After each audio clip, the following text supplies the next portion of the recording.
Ayan, sinong nagsuffer ng ganito? Grabe, buwan-buwan yung parang gusto mo ng... Ewan ko ba? Bakit ganyan ako lagi every first day of my menstruation? Ayan. So, kumuha ako ng mainit na tubig, nag-inom ako ng mainit na tubig, naglagay ako ng mainit na tubig sa puson ko.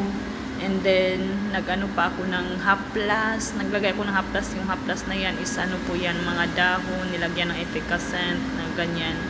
So, syempre, di po maiwasan ang Vicks.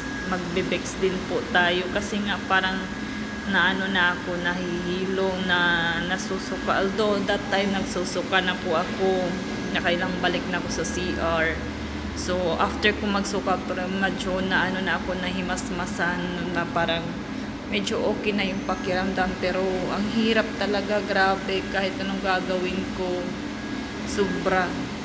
Ang hirap talaga ng first menstruation ko, ganyan. Minsan nga sa production ako ma-tsempuhan, kaya makauwi ko talaga minsan this oras kahit nasa trabaho.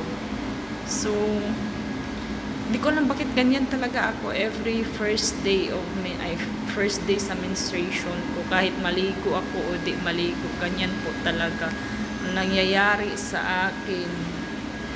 So, ayan.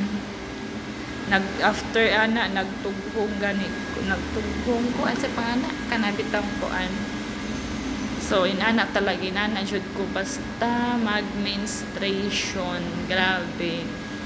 Sakripisyo. Grabing sakripisyo basta mag-menstruation. Ayan, naglugaw ako. Mainit na mainit. Lagyan ko ng asin. Medyo okay na ako niya. Nakagigising ko.